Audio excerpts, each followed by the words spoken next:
to HOA hell. The sun beat down on Maple Creek Estates, a seemingly idyllic suburban community of nearly identical homes with perfectly manicured lawns. To the casual observer, it was the American dream personified.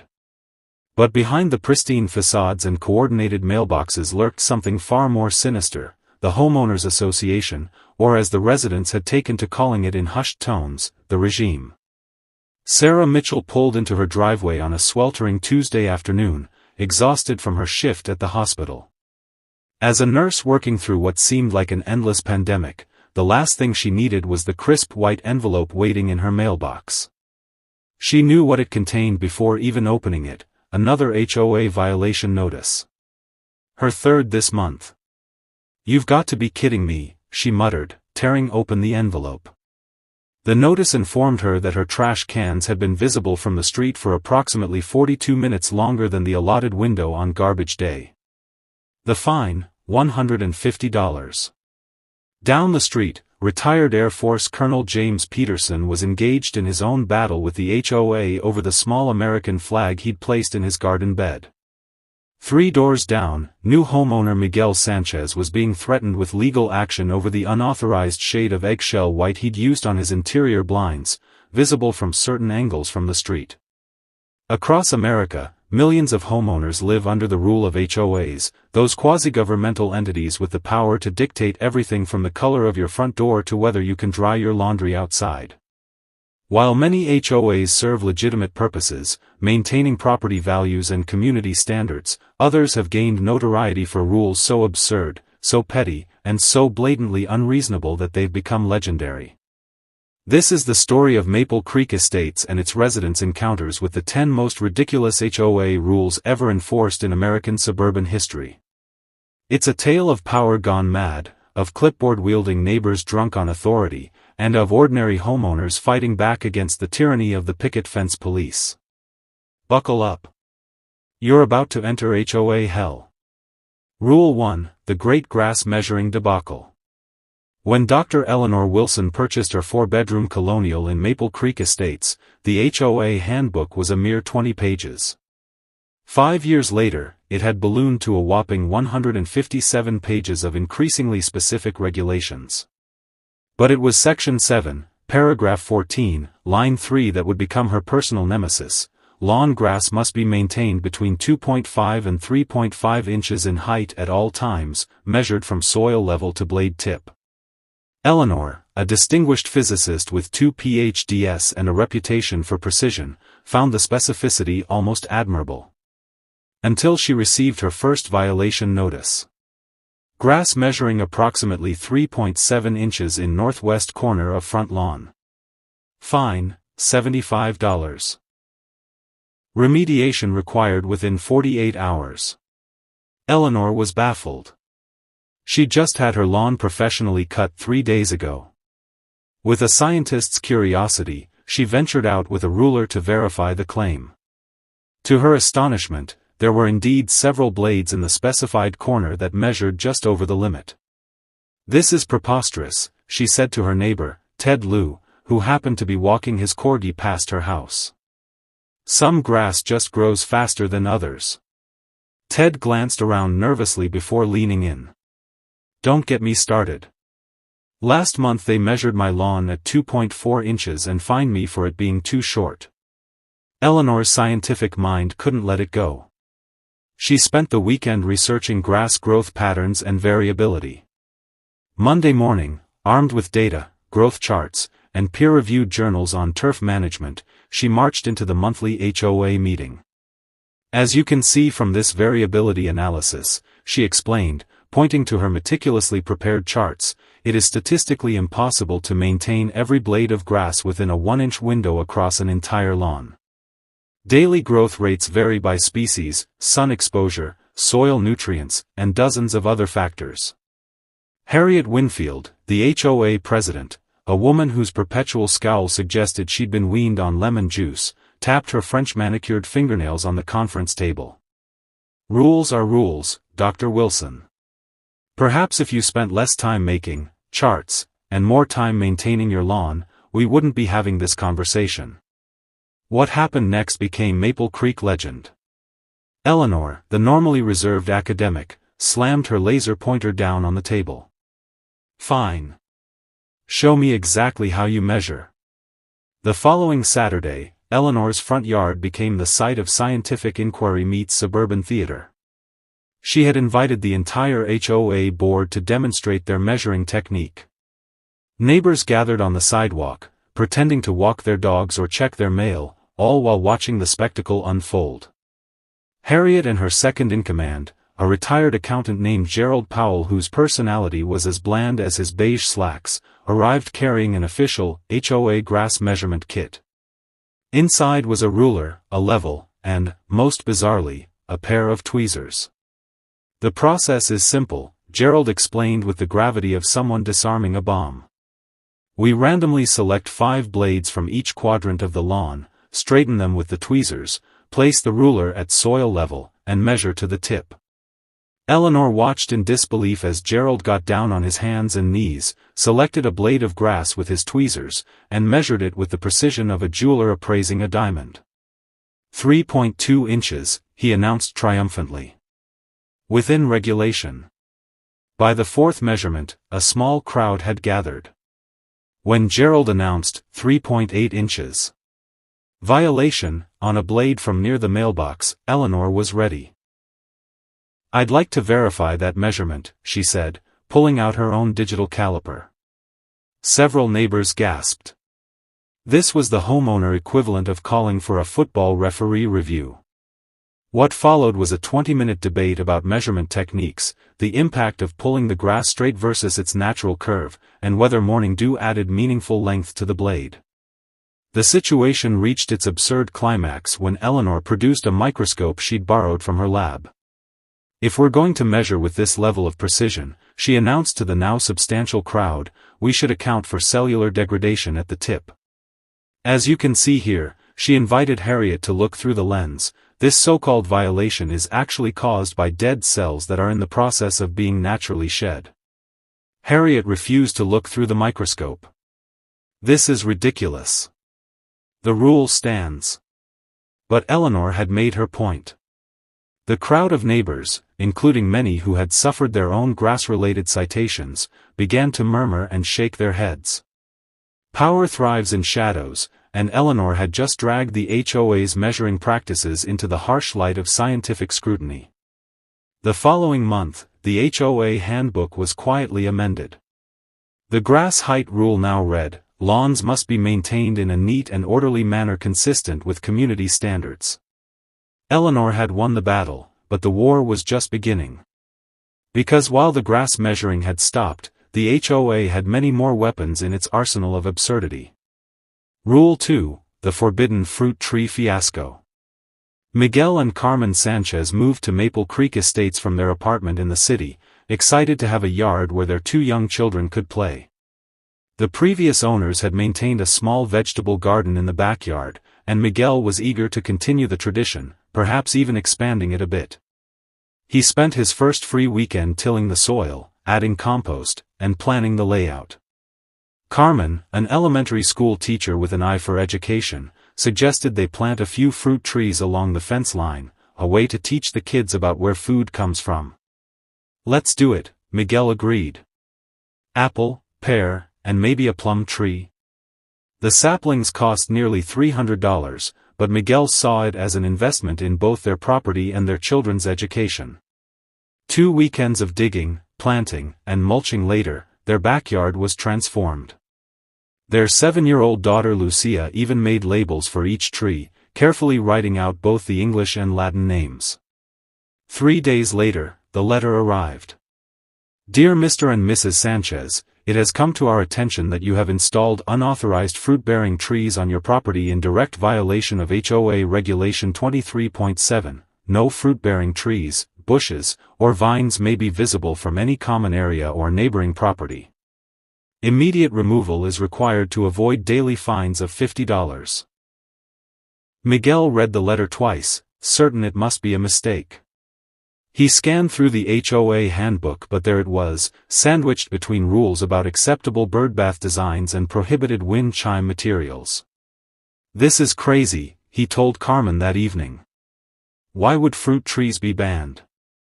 The next day, Miguel called Diane Schumer, the HOA secretary and self-appointed community standards enforcer. Diane was in her 60s, a widow whose dedication to HOA rule enforcement filled the void left by her husband's passing. "Oh, the fruit tree rule is very important," Diane explained, her voice dripping with condescension. "Fallen fruit attracts insects and rodents. Plus, fruit trees require spraying, which could expose neighbors to chemicals." "But our trees are in our backyard," Miguel countered. "They're not even mature enough to produce fruit yet." "Rules are rules," Diane replied, a phrase Miguel would come to despise. "Besides, there's also the issue of eyesore potential when fruit rots on the ground." Miguel hung up, frustrated but not defeated. At dinner, he explained the situation to Carmen and the kids. 7-year-old Lucia's eyes welled up with tears. "But Daddy, we made the signs and everything," she said, her voice small. That night, a plan formed in Miguel's mind. The next morning, he visited Eleanor Wilson, whose grass-measuring showdown had already become neighborhood lore. "Fruit trees? That's a new one," Eleanor said, inviting him in for coffee. "But there might be a loophole." Together, they pored over the HOA regulations. The rule specifically mentioned fruit-bearing trees. What if the trees weren't bearing fruit? Armed with a new strategy, Miguel attended the next HOA meeting. When it was time for open comments, he stood up. "I'd like to address the fruit tree violation," he began. "According to horticultural standards, the saplings I've planted won't bear fruit for at least 3 to 5 years. Therefore, they are not currently fruit-bearing trees but merely potential fruit-bearing trees. The rule as written only applies to trees actively producing fruit." Harriet Winfield's face tightened. The intent of the rule is clear. Furthermore, Miguel continued, gaining confidence, "I've consulted with a local arborist who has agreed to perform a procedure called fruit bud excision each season, which will prevent the trees from producing any fruit while allowing them to grow normally. With this modification, they will never be fruit-bearing, merely ornamental trees of fruit species." Gerald Powell, who had been nodding off during budget discussions, suddenly perked up. "Is that even possible?" "Absolutely," Miguel said, though the arborist had actually told him it would be labor-intensive and somewhat counterproductive. "I have the quote for services right here." The HOA board huddled together, whispering furiously. Finally, Harriet cleared her throat. "We'll need to take this under advisement and consult with our legal counsel." 2 weeks later, Miguel received another letter. This one informed him that after careful consideration, the HOA had determined that non-bearing specimens of traditionally fruit-bearing species would be permitted, provided that any accidentally produced fruit was removed within 24 hours of appearing. Miguel considered this a victory, albeit an absurd one. He would now be required to monitor his trees daily for any sign of renegade fruit production. What Miguel didn't know was that his fruit tree rebellion had inspired others. Within months, several neighbors had planted their own non-bearing specimens. Eleanor Wilson installed a cherry tree and took to calling it her purely ornamental Prunus avium. Ted Liu, the corgi owner, planted what he insisted were decorative apple cultivars. By the following spring, the backyard landscape of Maple Creek Estates had subtly transformed, one allegedly non-fruit-bearing tree at a time. It wasn't exactly victory, but it was a small taste of sweet defiance. Rule 3, the Flagpole Freedom Fighter. James Peterson had served his country proudly for 27 years.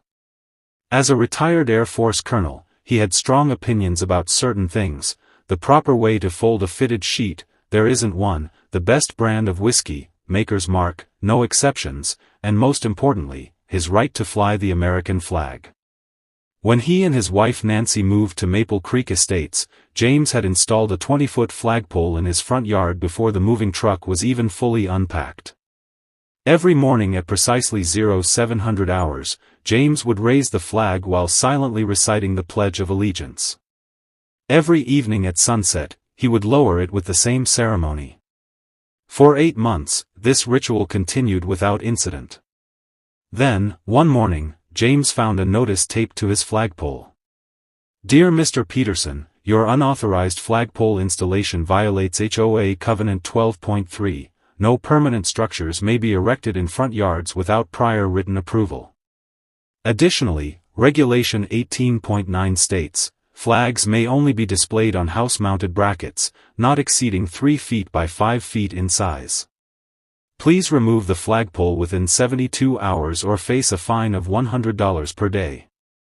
James read the notice, calmly removed it from the pole, and proceeded with his morning flag raising. Only Nancy, who had been married to him for 34 years, noticed the slight tremor in his hands, a sure sign that Colonel Peterson was furious. Over breakfast, Nancy tried to be the voice of reason. "Maybe we could just get one of those bracket things they mentioned?" James looked at her as if she'd suggested they paint the house purple with yellow polka dots. "That flagpole has been with me since Ramstein. It's seen 4 continents." What the HOA didn't realize was that they had just declared war on a man who had spent his entire adult life strategizing. And Colonel Peterson never lost a battle. His first move was reconnaissance. That afternoon, James walked the entire neighborhood, notepad in hand, documenting every single violation of HOA rules he could find. Garbage cans visible from the street, 17 instances. Unapproved garden ornaments, 23. Non-regulation mailboxes, 8. Then came targeted intelligence gathering. James befriended the HOA's administrative assistant, a college student named Brandon who worked part-time filing papers and updating the community website. Over beers at the local sports bar, James paid, Brandon revealed that the flagpole complaint had come from Harriet Winfield herself, who considered it an eyesore visible from her kitchen window. Armed with information, James prepared for his counteroffensive. At exactly 9 a.m. the day after the removal deadline, a convoy of vehicles arrived at his home. 3 pickup trucks disgorged a dozen men and women, all in their 60s and 70s, all wearing veteran caps or insignia. "The cavalry has arrived," announced a spry older woman who introduced herself as Sergeant Major Williams, retired. "Where do you want us, Colonel?" By noon, James's front yard had been transformed into what can only be described as a patriotic installation. The flagpole remained, but now it was surrounded by veterans sitting in lawn chairs, each holding a handheld American flag. Someone had brought a portable grill. The smell of hot dogs wafted down the street. "What on earth is going on here?" Harriet Winfield demanded, marching up the driveway in her tennis whites, having just returned from her weekly doubles match. James greeted her with a friendly smile. "Just having some friends over, Ms. Winfield. I believe the HOA regulations allow for gatherings under 20 people without prior notification. This is about the flagpole, isn't it?" Harriet hissed, keeping her voice down as several veterans turned to look at her. "You can't just ignore the rules." "I'm not ignoring anything," James replied calmly. "I've submitted an official request for a variance, as per Bylaw 7.2. Until that request is processed, I'm simply exercising my right to assembly on my private property." What James didn't mention was that his request for variance was a meticulously crafted 27-page document citing the Freedom to Display the American Flag Act of 2005, which specifically prohibits HOAs from restricting homeowners from displaying the U.S. flag. The document also included case precedents, photographs of other flagpoles in similar communities, and character references from 2 generals and a former state senator. Harriet retreated, but the battle was far from over. The next day, James received a notice of an emergency HOA board meeting to discuss security concerns regarding unauthorized gatherings. James and his veteran friends attended, each taking careful notes. During the meeting, Gerald Powell made the mistake of referring to the flagpole as unnecessarily ostentatious and suggesting that James's patriotism could be adequately expressed through more community-appropriate methods. Sergeant Major Williams, who had completed 3 tours in Vietnam and had little patience for bureaucracy, stood up. I would like to inform this board that we have contacted local media outlets regarding what appears to be an HOA's attempt to restrict the display of the American flag in violation of federal law. Reporters from Channel 8 News seemed particularly interested and mentioned bringing a camera crew tomorrow. The threat of media attention worked like magic. By the end of the meeting, the HOA board had unanimously approved a new, patriotic display exemption to the existing rules, allowing for one standard-sized flagpole per lot, subject to proper maintenance and flag display protocols. James considered it a victory, though he was mildly disappointed that the conflict had resolved so quickly.